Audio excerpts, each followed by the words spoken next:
Yo, what's going down, everybody? It is straight out of Boston here, aka the King of Boston, and today back with episode 35 of the Detroit Pistons Association. You can see Iman, Shumpert, and Brandon Knight. It looks like they're going to test free agency after this season, so let me know what you guys think of that. Brandon Knight's a guy that I definitely want to get back. I feel like he's not going to ask for a max contract. He's probably going to ask more in the range of the 4 years, $40 million type of contract, which I would be fine to give him.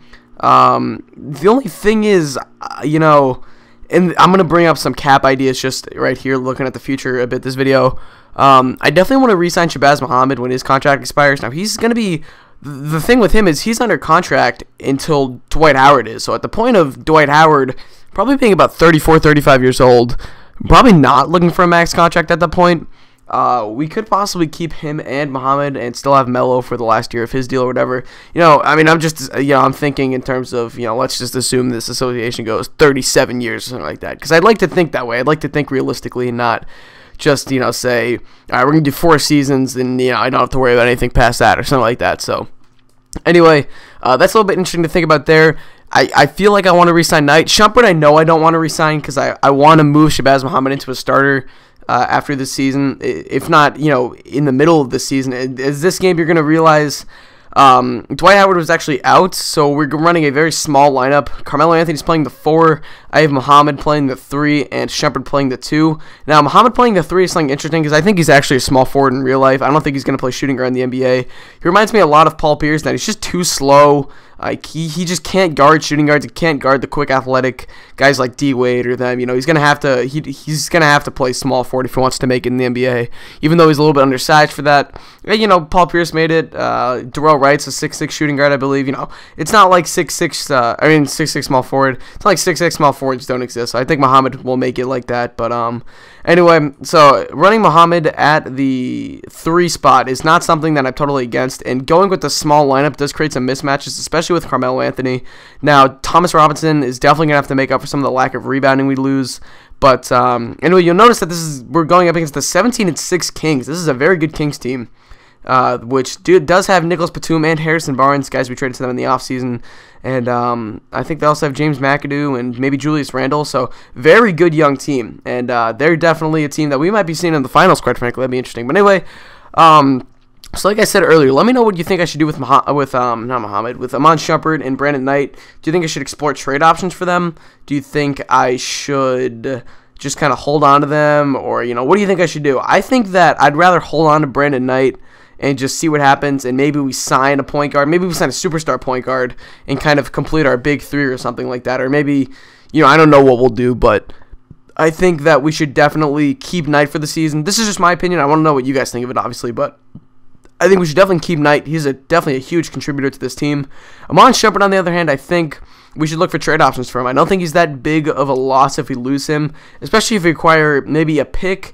If we get a pick for him, here's what can happen. We would have 3 first-round picks for the next year, so we don't even have to look at potentially signing a superstar point guard. We could trade for one with those 3 draft picks. Or, if you got a high enough draft pick, we could look at point guards in the draft and see if we can find a star through there. So, we'll have to look at our options at that point, but I think Shumpert definitely should go, whether it be for a pick or whether it be for maybe 2 or 3 bench guys, because if we lose Shumpert, we definitely are going to put Muhammad as the starting shooting guard and lose a bit of bench production there. I think the bench will still be fine, but I think it would be good maybe to get a pick and a bench player or something. I don't know. We'll kind of have to explore the options. I think those are kind of the things that we're going to be looking for if we do try to trade Shumpert, but anyway, so you're just going to see Cormier hits the 3 there. We cut the lead to 2. We're definitely in this game. Anyway, you guys will probably notice the Sacramento Kings black jerseys. I'm really a big fan of those black jerseys. I think they should wear them more often, especially more than their purple ones. But I do actually have a Sacramento Kings jersey. It's a Peja Stojakovic one. And they're a pretty cool team. This is obviously an interesting team in this game more than they are in real life. But I think in real life, if maybe moving to Seattle will give them some new life. It's certainly a talented roster with Thomas Robinson and Cousins and them. I think they need a point guard. But anyway, that's besides the point. So Melo is going to hit the 3 there. Carmelo Anthony, man, this guy is so much fun to use. Brandon Knight getting to the hoop. He's going to get blocked. But Jared Sullinger there. Outlets to Anthony. Anthony's going to go to work on Nicholas Batum. Even though it's a lockdown defender, it does not matter. Melo hits the fadeaway there. Great job by Jared Sullinger, too. I really want him to be the Thomas Robinson Jr. almost. Just, get rebounds either go up with it or pass it out or whatever. Just do whatever, and he's certainly fulfilled that role so far. Lamar Odom going to work after he hit that three. He's going to spin off of Tyreek Evans. He's a very, Odom's a crafty player. He saw the mismatch with Tyreek and took him to the hole. And now Robinson's going to miss the buzzer beater here. We're going to go into the half up by 7. This is a good game for us right now. We're beating a team that is certainly a contender. If you look at their roster, they're a very well-rounded team. They can do a little bit of everything. Low post guys and Cousins, shooters, good guys like Evans and Batum who can attack the basket. Like I said, shooters like Thornton, as you're going to see there, hitting the three. Very well-rounded team. And it'd be interesting to see if they kept Thomas Robinson and maybe didn't have Batum and Barnes just to see what this team would look like. But either way, that's besides the point. Robinson gets the rebound, outlets to Brandon Knight, who's going to find the trailer, Iman Shumpert. That was not the ideal fast break. I'd rather the fast break have a guy running ahead and then one trailer behind. It just spreads the floor a little bit more, but that was still good fast break offense right there. And then Brandon Knight for 3, cut an off ball, great find by Shabazz Muhammad, who's really becoming a nice facilitator too. He gets the ball in his hands a lot, and he's starting to find his teammates. That's good to see. As you see, Knight's going to hit Robinson. Robinson's going to hit Knight, and Knight's going to drain that 3. Brandon Knight, man, is so automatic. And now Batum with the ball. He kind of stops. He should have popped that, but he's going to give it to Thornton. Thornton back to Batum for the long 2. That one's good. We know from his days in Detroit, obviously, Batum really can hit that shot anywhere on the floor, quite frankly. But Muhammad is going to catch it and pop the fast break 3.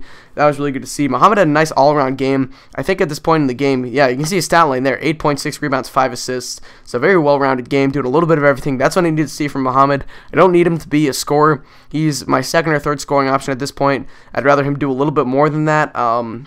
So it's good to see that he can get assists, get rebounds, play some defense, and certainly didn't have the best game against Marcus Thornton, but I mean, I don't know. We need to see improvement from that, but whatever. I'm stuttering and stuff. So anyway, 78-69 now. Shumpert gets the rebound. Is going to outlet to Brandon Knight. I'm looking at the trailers. I see Melo, and Melo's going to pop that 3 right there.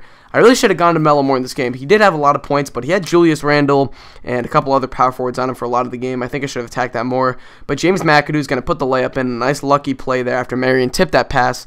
He would recover. And James Michael McAdoo is a guy that I really like in the NBA draft. I don't know if he's coming out this year or the next year, but I think either way, his team should look at him. He's a really nice prospect. I think he has a lot of potential. He's still a little bit raw, but I like the potential that I see in him. And I'm a Duke fan, so that's me saying that I like a guy out of North Carolina is saying something. And, I said that about Harrison Barnes, and I like Harrison Barnes' potential too. But look at this mismatch right here. I believe it's DeMarcus Cousins. Taking Carmelo Anthony, and Anthony just takes him to the hoop. He's going to get the and one dunk right there, foul on Tyreek Evans. If you guys are wondering about Carmelo Anthony's number, 22, that's his high school number. 15 was taken, I believe, or was it taken? It might have been retired. I think 15 was retired, and 7 is Brandon Knight's number. Now, my original plan was to give Brandon Knight his college number, which was 12, but I believe 12 was retired too, maybe. I'm not too sure. So I was like, I'll give him his high school number, which was 11. Guess what? 11 was Isaiah Thomas. That number's retired as well. And yeah, I remember 15's retired because I couldn't give it to Muhammad. Muhammad's wearing his high school number as well. So we got a lot of guys wearing their high school numbers.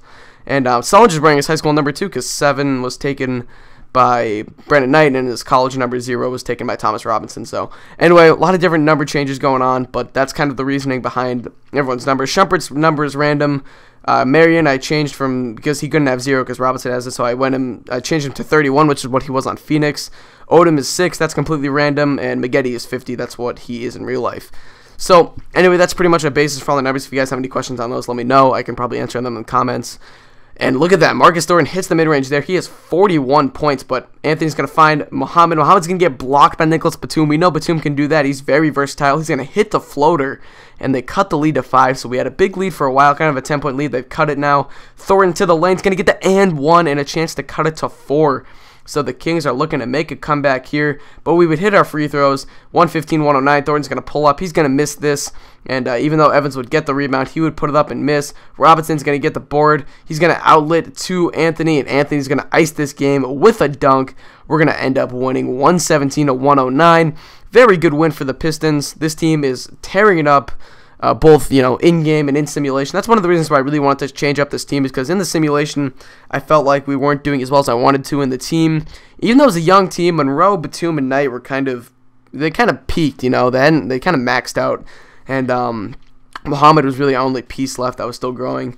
So, that's one of the reasons why I wanted to kind of change the team up, because this team is just absolutely wrecking it up and just doing such a great job. So you'll see the stats flash up or whatever on your screen in just a moment. Very good win for the team. Final score was 117-109. Once again, you'll see the stats, as I said before, in the top left-hand corner. But good games from a few of our guys. Obviously, Melo dropped, I believe. I'm not really too sure. But Marcus Thornton, man, he had 46 for the Kings. That was just ridiculous. Man, I was just, he's a shooter, and shooters in 2K13 are going to benefit from just any type of look. So anyway, that's pretty much going to wrap up this video. I thank you guys for watching. Hope you did enjoy. As always, I'm out. Peace.